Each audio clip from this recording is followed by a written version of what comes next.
Assalamualaikum sama gaay bienvenue dal leen ak jàmm seen bii di Galsen high tech sama gaay tey si biir vidéo bi dañ leen bëgg a wan nan ngeen di def ba mën a am ñaari compte WhatsApp si même téléphone. Parce que bëri na ay businessman yoo xamante ni dañoo am ñaari compte dañoo bëgg am ñaari compte WhatsApp mais duñu xam naka lañ koy defee dañuy obligé sax jënd ñaari téléphone benn bi ñu def si compte WhatsApp maanaam bi nga xamante ni personnel la beneen bi ñu def si compte WhatsApp bi nga xamante ni pour business bi la.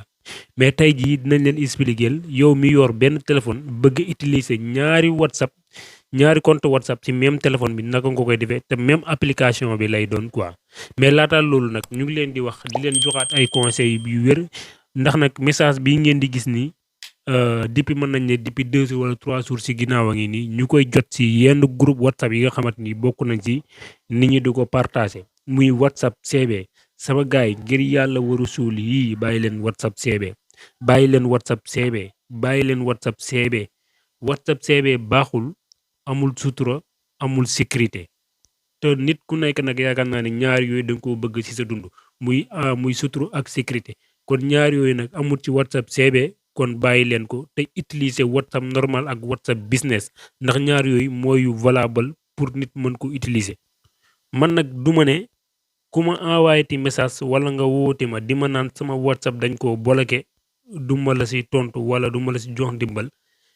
waaye nag dinaa si amaat beneen taxawaay bu bokk la ma si amoon parce que nag gis naa ne nag nit ñi nag yaakaar naa ne daanaka doo xam yëfi daal lu muy nirooti parce que def naa si vidéo du benn du ñaar di si wax ne nañ bàyyi WhatsApp CB bu ñu utiliser te ba léegi dañ koy wéy di ko utiliser te booy wax dafa mel ni la ngay wax noonu tant que maanaam dalu leen daal duñ ko mën a gëm quoi. donc voilà bref ñu dugg ci li nga xamante ni moo ñu tax a jug tey léegi loolu pour nga am ko yomb na da ngay ñëw comme buñ duggee nii suñu WhatsApp ni comme par exemple xaaral ñu génnaat léegi génn nañ gis ngeen ko ni WhatsApp moo nekk nii WhatsApp Messenger la léegi buñ ñëwee buñ duggee ñu dem fii ci 3 points yi ci kaw ni ñu bës ko ñëw fii nii paramètre buñ ñëwee paramètre gis ngeen flèche bii nii ci kaw ni foofu la ñuy bës. buñ ko bësee gis ngeen compte bu njëkk bi moo nekk nii sama compte bi moo nekk nii léegi beneen compte bi nga xamante ni bëgg naa ko dugal fii laa ko war a def ajouter un compte fii laay bës laay cliquer léegi ñu xaar mu chargé léegi mu ñëw ñu accepter fii léegi buñ continuer buñ ñëwee fii léegi nee nañu dugal li nga xamante ni mooy numéro bu ñu si bëgg a def léegi ñu def si numéro bi.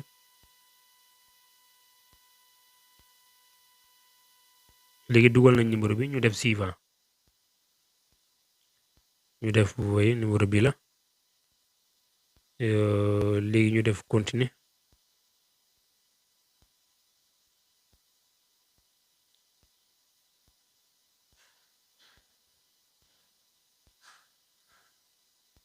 léegi voilà automatiquement tijjeeku na léegi compte bi tijjeeku na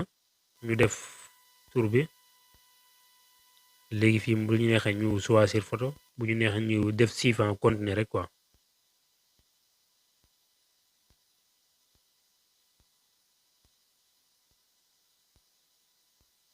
ma taal doone bi dafa mel ni connexion bi dafa xaw a yéex quoi. voilà mu ngi nii léegi compte bi tijjeeku na mais Sénégal fii moom doy na waar de connexion boo xamante ni données mobile sax mooy gën a am doole wifi loolu kéemaan la kat. léegi mu ngi nii deuxième compte bi tijjeeku na léegi ñu bës 3 points yi ñu xool buñ bësee 3 points yi ñu ñëw fii paramètre mais gis ngeen fi loo xamante ni yokk na fi te amul ci woon bu njëkk xaw ma ndax bàyyi ngeen si xel mooy fii ngeen di gis nii changer de compte gi nekkul ci yoon avant ñuy dugal deuxième compte bi mais léegi ñu dem paramètre ñu xool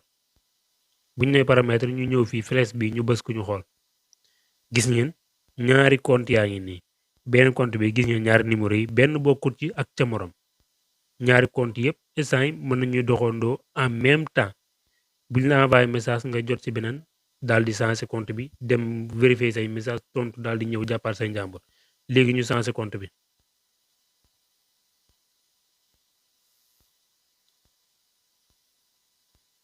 ñu dugg ñu xool ndax changé na gis ngeen voilà c'est ça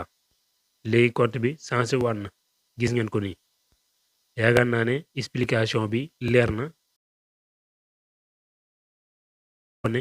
waaye bu leen fàtte di partager di leen partager vidéo yi surtout di leen partager vidéo yi ndax ñeneen mën see jëriñu jaa ngeen jëf sama gaay yi